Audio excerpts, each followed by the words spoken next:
Hello, this is the First Wednesday sermon for July 2020. It's slightly different from normal because of the COVID crisis. We're actually recording this indoors. The more of you who dispute my starting point, the better. Because I want to highlight a Christian theme which during my lifetime has been receding from view, at least in my denomination. So I feel. But if you see no such erosion where you worship, that's good. Then I'm not reminding you of a topic partially eclipsed. Instead, I'm celebrating it along with you. Not that it's lost its formal place in creeds, liturgies, and many hymns. It's still mentioned in sermons and Christian conversations. Yet its weight and extent aren't fully appreciated, nor its uniqueness, nor its practical relevance. What was, till recently, such a vivid doctrine seems to be shrinking and fading. How much prominence it's lost particularly struck me during the corona crisis. Lockdown has affected everyone differently. Fortunately for me, it wasn't so difficult, and there was even a silver lining as I reread several Christian classics. In all of them, this topic conspicuously kept recurring. Two of the greatest are completely shaped by it, one vertically, the other horizontally. Dante's Divine Comedy ascends from the depths, then up a mountain and beyond. Bunyan's Pilgrim's Progress traverses a country. Both are suffused with awareness our journeys are defined by where they end. Heaven is our goal. Heaven, our home, our true home, in the end our only home. Our calling and its transcendent consummation is heaven. Tell me, are we as mindful of that as all Christians were till recently? Incidentally, how many under 50s, even among churchgoers, know Pilgrim's Progress nowadays? Few, I suspect. Yet, at the start of the 20th century, it was reckoned the most read book in English after the Bible. Of course, that statistic doesn't by itself prove my point that the doctrine is neglected, but it is a pointer. What Bunyan's horizontal picture portrays, perhaps better than Dante, is that heaven is our destination. Both writers are equally effective in warning, though, that's not naturally so, not inevitably, only if we commit to Christ. And Dante's vertical imagery conveys, perhaps better than Bunyan, that it's not just a destination. That's a very shrunken understanding. It's each Christian's destiny, in a double sense, because it is God's design for us, and because, quite as amazing as going to heaven, is the fact we are going to become heavenly. St. Paul tells us we will put on our heavenly dwelling, be further clothed, in place of lowly mortal bodies, have spiritual bodies. Moreover, they will be like Christ's glorious body. And not only our bodies will be changed, we will be, into a higher degree of glory, into his very likeness. Redemption will be completed, crowned by our coming to resemble God's Son. We are to be transfigured, transformed, as the children's hymn says, to fit us for heaven, to live with thee there. Eternal life isn't a mere extension in quantity, it's the utmost elevation in quality.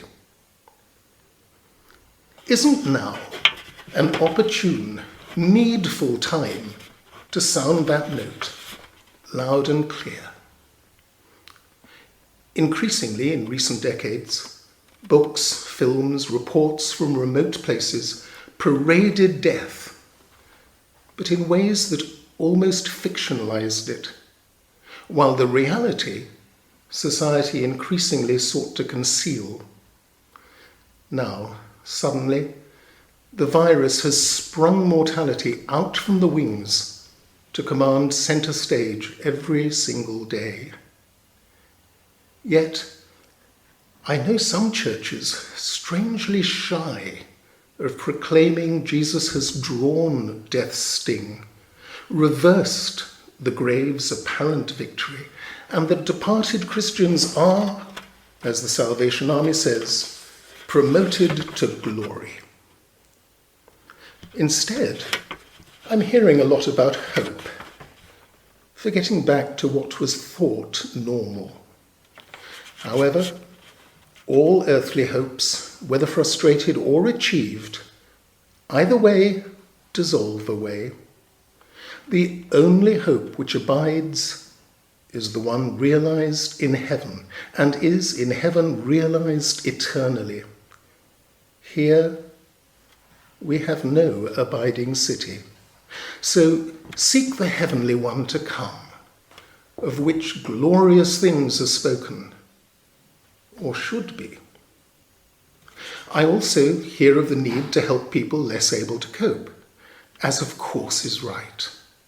A subsidiary meaning of the New Testament word koinonia is obligation to give practical help. I've misgivings, though, when fashionable churchmen invoke the word to endorse community in some vague but clearly mundane sense. St. Paul's prime aim was to press on towards the goal for the prize of the upward call, our commonwealth in heaven. Community mustn't be mistaken for, cannot substitute for, the communion of saints. What's been commendable during the crisis are the efforts, using various means, to keep in touch with congregations while buildings were prohibited. Photos of them standing empty, especially at Easter and Whitsun, were shocking, but salutary too. A graphic reminder the true church is those people who will be gathered, not after the crisis, but hereafter. That's what should direct our efforts. One thoroughly practical reason to anticipate heaven's church triumphant is to put in perspective the earthly church militant and its activities. I dare say I don't at all doubt my reservations are shared by more than a few members of my denomination, which possibly may improve when the pandemic's immediate challenges are met. But meanwhile, it's mystifying that heaven is being kept up the denomination's sleeve rather than worn on it.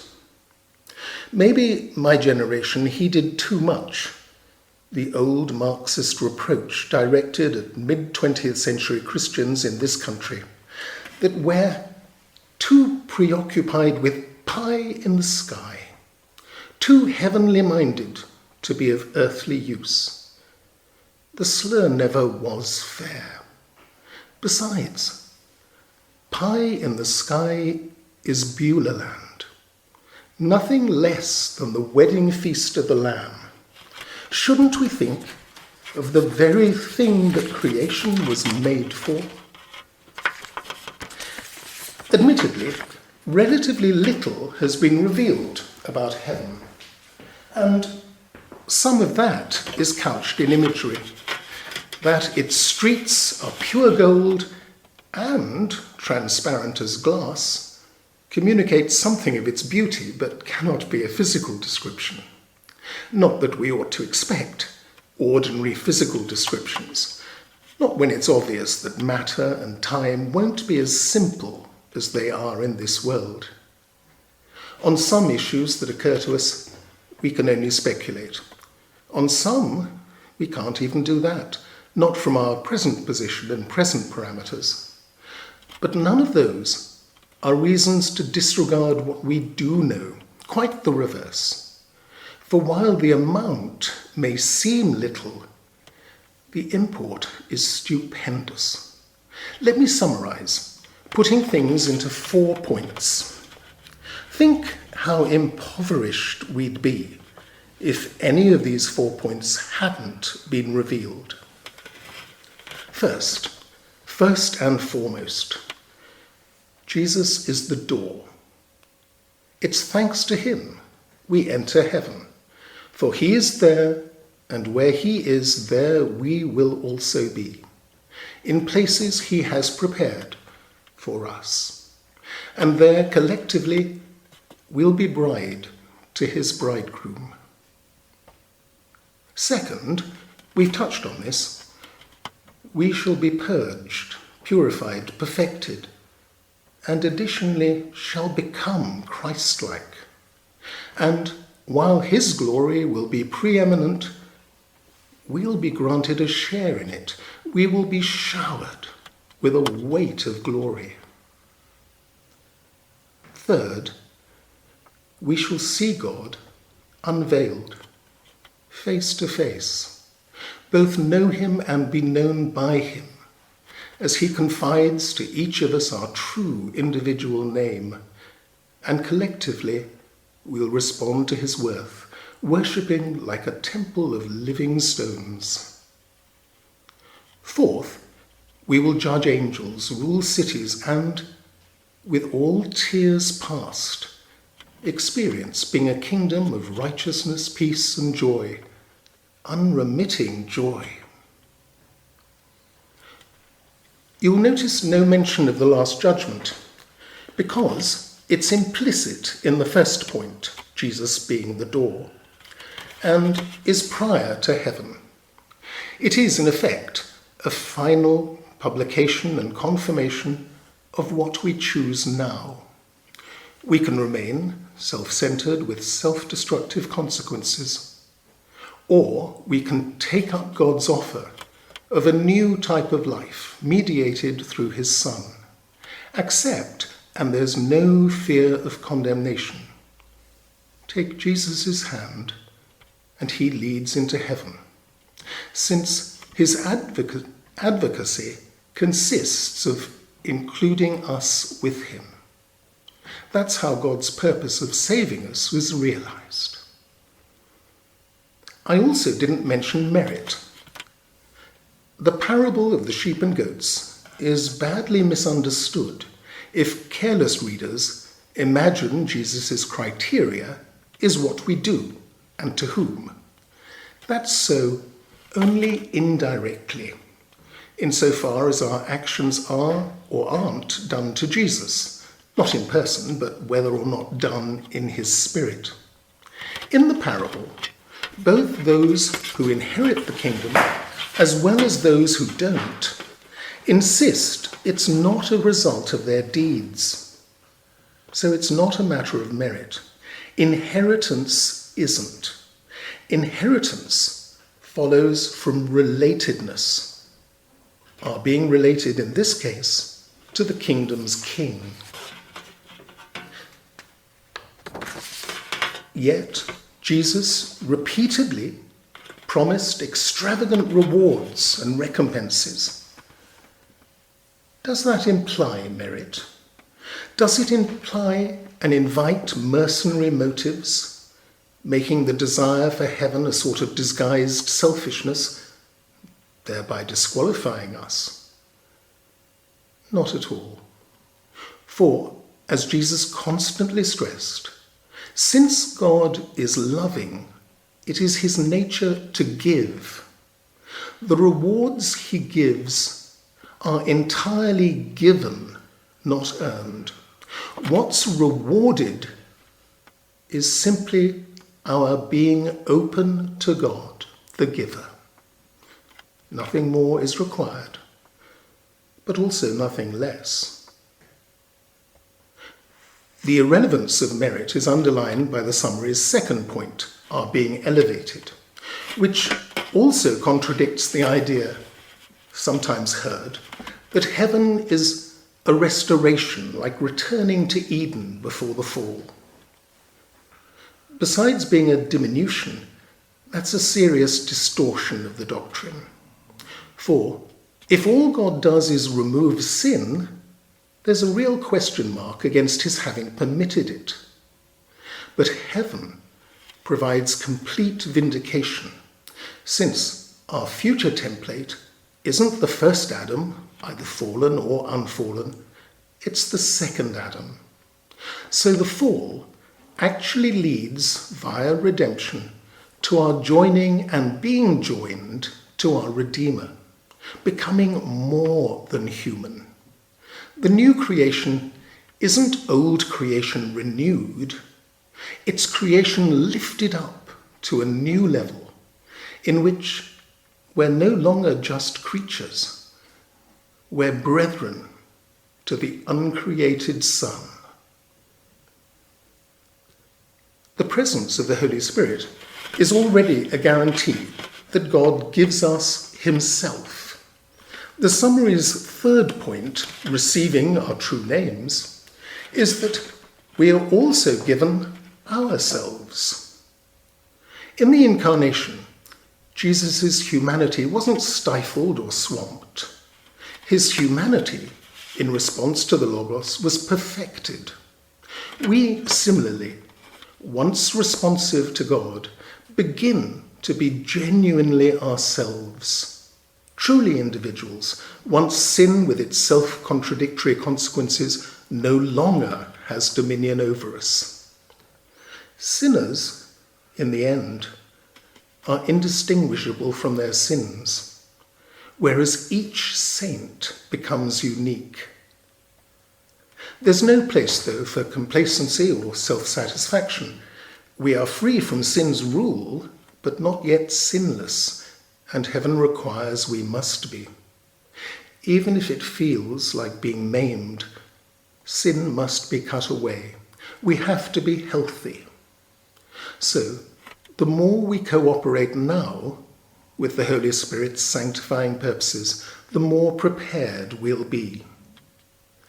How exactly any shortfall at the time of our deaths is addressed isn't agreed by all Christians. Personally, I think the notion of purgatory lacks sufficient biblical basis. I think the sight of God will act as refining fire in those who have come to love him. But either way, residual sins will be extinguished and only good remain in us. After all, we're called to be saints, no two precisely alike. And if that implies differences of degree between us, none will mind. In fact, it'll be wonderful. It's not a competition, and each will be blessed to his or her entire capacity. On top of being given God himself and being given ourselves, we also inherit the earth, or all we valued on earth. Everyone is touched by value and beauty. But what's revealing is that we don't all locate it in the same things, because it's not inherent in those things, it's glimpsed through them. Its real origin is God. Once face to face with God, we'll encounter all we've loved, directly at source, freed from imperfections. Encounter it not as inanimate articles or activities, but in a living relationship. So I wonder, what will heaven include for you? Remember, blessed also means happy, so it's not restricted to being solemn. Fun and pleasure are sure to be included. Karl Barth, said he'd listen to Bach with Mozart in the morning. Sidney Smith anticipated pâté de foie gras to the sound of trumpets. The writer to the Hebrews loved the covenant and Jerusalem, but was aware they never had met the mark. Yet he foresaw that in heaven he'd find all his longings mended and amended, perfected, since God is the judge who puts all to right. Here, the writer to the Hebrews' excitement mounting as he looks ahead to Mount Zion and the city of the living God, heavenly Jerusalem, with innumerable angels in festal gathering, and assembled the firstborn who are enrolled in heaven, and a judge who is God of all things, and the spirits of just men made perfect, and Jesus, mediator of a new covenant, sprinkled blood, speaking more graciously than the blood of Abel. If anything, he's understating. Heaven's actuality surpasses our experiences and aspirations, surpasses it to such an extent that St. Paul insists, eyes have not seen, nor ears heard, nor hearts conceived what God has prepared for those who love him. Consider how two things, presently the most important things, will become unrecognizably transformed. Morality and religion, as we know them now, will be redundant. The negative, restraining aspects unnecessary, and the positive aspects transcended. After all, what will morality be when we are actually good? What will religion be when we're actually enjoying God and his blessings directly? Yes, the writer to the Hebrews is right. What we've loved will be fulfilled. And St. Paul is also right. They'll be so utterly fulfilled that real religion and morality and whatever else we've loved, we've not seen, not yet. The summary's fourth and final point, the realization of the kingdom of heaven, shows the same pattern.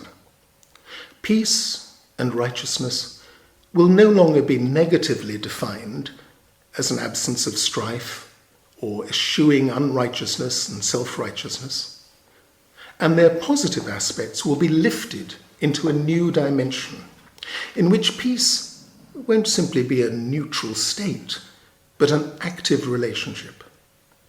Righteousness won't simply be a healthy regime, but an active relationship. Both relationships stemming from God's kingship, his rule exercised in loving us and our loving in return. And notice how this completes all the promises in the Sermon on the Mount's Beatitudes. Having obtained mercy, we become sons of God, comforted, inheriting the earth, greatly rewarded, all hunger and thirst for righteousness satisfied, residing in the kingdom of heaven, seeing God. The rest of the summary's fourth point, I'm afraid, is rather beyond me.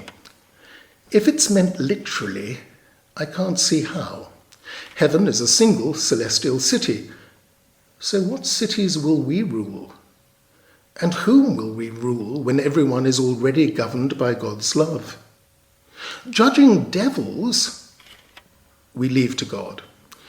But why would we presume to judge angels, perfect in obedience, and who rejoiced when we repented? I'm guessing part of the explanation is that it's meant retrospectively, referring back to the present. Angels, according to the traditional theories, serve different functions. Guardian angels nurture individuals. Others supervise nations or natural laws. Yet, in the here and now, the ups and downs of life often perplex us. We do learn to appreciate God's purpose isn't to provide ordinary prosperity now, it's to make us into saintly souls, a process in which difficulties and disasters can be positive. But while we confidently trust that's so, still at present it is often perplexing. Once in heaven, however, we will see that God indeed worked all things together for good. I'm guessing that our judging angels involves us in recognizing they exercised rightly their subsidiary roles in that, are recognizing they were always instruments for good, no matter how ambiguous events might have seemed at the time. In that way, angels will be justified, just as the writer to the Hebrews will rule that the flawed city of Jerusalem, despite appearances, was nevertheless leading, under God's providence, towards Mount Zion in heaven. Our perplexities and the tears they've occasioned will thus be wiped away, supplanted by sheer joy. It can't have escaped you. The common core in all these points is Christ's bringing us to be with God the Father. Jews constantly called God holy, so it's unsurprising Jesus did. The surprise is how often. Just once. And then in prayer, not in public. So seldom, probably because for Jews, very conscious of the gulf between us and God, for Jews, holiness had connotations of separation. That's why they often used circumlocutions instead of the word God. And it's why they described the biblical text as defiling the hands, because it exposed our being tainted. But Jesus would not endorse that outlook, since his very purpose was to end separation from God. And since, if we turn to Jesus, sin cannot separate us from God, death certainly won't. Life won't be swallowed up in death. It is mortality that will be swallowed up in life. An eternally loving God does not love us temporarily. The shorter Westminster Catechism begins famously by declaring our chief end is to glorify God and enjoy him forever. Were the Catechism a little longer, it might have added, as wonderfully, that our chief end is also to be glorified by God and be enjoyed by him forever in heaven.